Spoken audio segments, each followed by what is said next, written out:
Om Swastiastu, perkenalkan nama saya Komanji Kusumajaya dari program studi pendidikan teknik informatika Undiksa. Jadi di sini saya ingin mendemonstrasikan proyek microcontroller yang telah saya buat. Jadi di sini saya membuat sebuah sistem untuk memanajemen kebun. Nah, sistem ini saya namakan dengan Garniti. Jadi sistem ini mampu mendeteksi kelembaban tanah, kapasitas air, kemudian juga gerakan-gerakan yang mencurigakan. Nah, semisal ada ayam seperti itu bisa dideteksi. Nah, hasilnya atau datanya itu akan dikirimkan melalui smartphone. Nah, adapun bagan atau konsepnya itu dapat dilihat di gambar berikut. Nah, jadi yang pertama untuk microcontrollernya itu terdapat ada dua. Yang pertama itu ada Node MCU, kemudian ada Arduino. Nah, Arduino di sini berfungsi untuk menjalankan beberapa komponen seperti pompa, buzzer, dan juga lampu. Sedangkan Node MCU di sini berperan sebagai otak dari sistem ini, di mana nantinya Node MCU akan mengambil data menggunakan sensor-sensor yang kemudian selanjutnya data itu diolah berdasarkan logika yang telah saya buatkan. Kemudian data itu dikirim ke server, yang mana server itu menggunakan Node.js. Nah, kenapa Node.js? Karena Node.js ini mampu atau dapat dengan mudah terintegrasi dengan Firebase. Nah, Firebase digunakan karena Firebase itu mampu menyediakan layanan secara real time. Jadi nantinya jika data mengalami perubahan, jadi handphone itu tidak perlu meminta data secara terus-menerus. Ketika ada perubahan dari data di Firebase, maka handphone itu secara otomatis akan memperbaharui data yang ada di sana. Selanjutnya dari Node.js juga itu langsung juga menembak data ke HP. Nah, data yang ditembak ini berupa notifikasi, yang nantinya notifikasi itu bisa berupa bahwa penyiraman telah dilaksanakan atau terjadinya gerakan yang mencurigakan, dan juga kapasitas air di bawah 50%. Nah, selanjutnya untuk rangkaian microcontroller itu dapat dilihat pada gambar berikut. Nah, untuk microcontrollernya sendiri itu sudah saya jelaskan, itu ada dua, Node MCU dan juga Arduino. Sedangkan untuk sensornya ada tiga. Yang pertama ada soil moisture untuk mendeteksi kelembaban tanah, kemudian ada juga ultrasonic itu untuk mendeteksi jarak. Nah, ultrasonic di sini gunanya untuk mendeteksi tinggi air, yang nantinya data tersebut dapat diolah untuk melihat berapa kapasitas air. Sedangkan yang selanjutnya itu ada PIR sensor. PIR ini berguna untuk mendeteksi adanya hawa panas atau tidak. Nah, dengan demikian maka kita dapat mengetahui apakah di sana ada ayam atau ada binatang lain, itu dapat kita ketahui dengan PIR sensor. Yang kemudian ada buzzer. Jadi buzzer di sini untuk bunyi. Kemudian ada pompa untuk menyiram, dan kemudian ada lem untuk statusnya. Jika WiFi mati, itu lem tidak menyala, atau jika sistem berjalan normal, itu lem akan menyala. Nah, untuk selanjutnya itu ada demonstrasi. Di sini saya akan memaparkan uji coba dan hasil.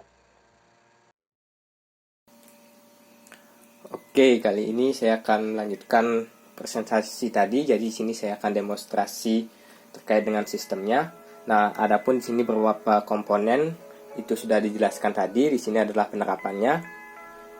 Tadi kelupaan jelasin bahwa untuk ke pompa itu menggunakan relay. Jadi ini daya pompanya 5 volt, sedangkan output dari sini itu hanya sekitaran 3 volt, jadi diperlukan relay ke 5 volt. Jadi untuk komponennya sendiri itu di dalam tangki itu ada pompa, kemudian ada juga sensor ultrasonic untuk mendeteksi ketinggian air. Kemudian selanjutnya itu ada sensor PIR, kemudian ada soil sensor di sini, kemudian ada selang ke sini. Nah, itu tadi bunyi karena peer sensornya mendeteksi adanya gerakan yang mencurigakan, itu contohnya. Kemudian untuk di sini itu ada lampu yang warna biru, itu adalah lampu indikator. Jadi kalau itu mati berarti sensornya sistemnya itu mengalami permasalahan. Kemudian ada yang bunyi tadi itu adalah buzzer. Kemudian di sini ada node MCU sebagai otaknya, kemudian ada Arduino sebagai penggeraknya atau yang menghidupkan komponen-komponen outputnya. Kemudian langsung saja kita demonstrasikan sistemnya. Di sini sudah ada aplikasinya Garnity. Mungkin teman-teman bisa lihat di layar. Oke, untuk langkah pertama itu kita login terlebih dahulu.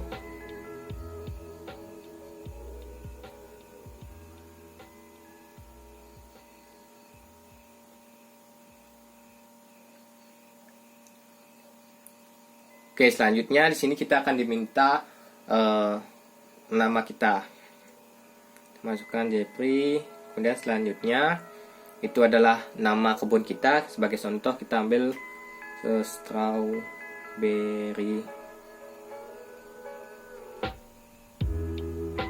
garden. Kita coba masukkan strawberry garden.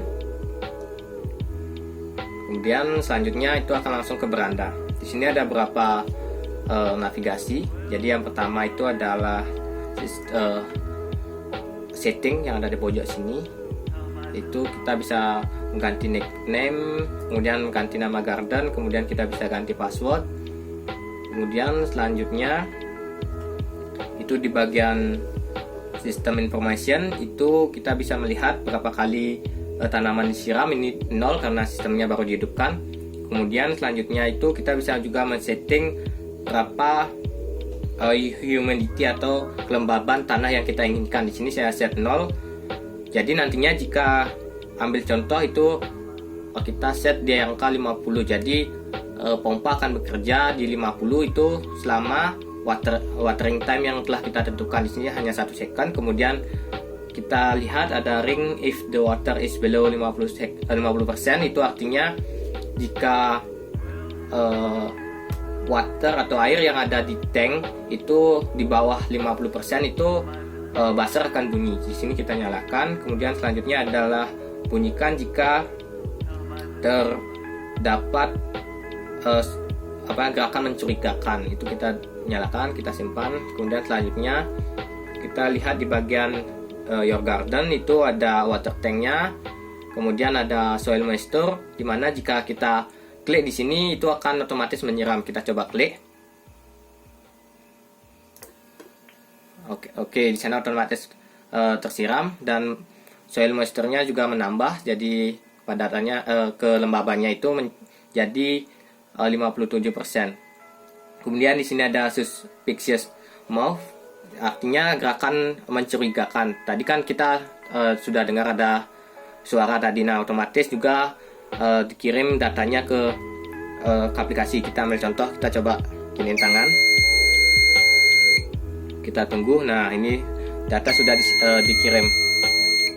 Kemudian untuk selanjutnya kita akan mencoba, di sini ada juga suspicion mode. Kita bisa klik untuk membunyikan.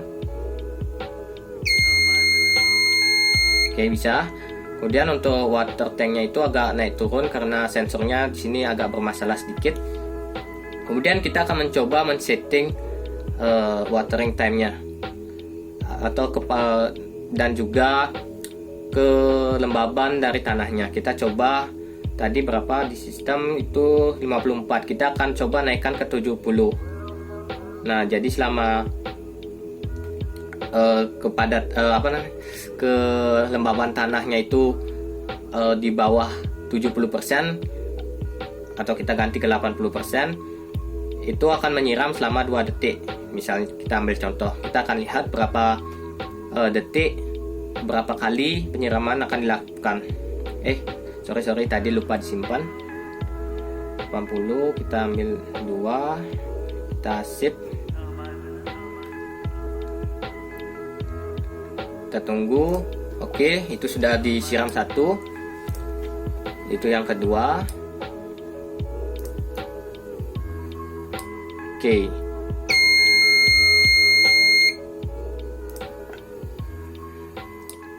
Oke, dia akan melakukan sampai 80%.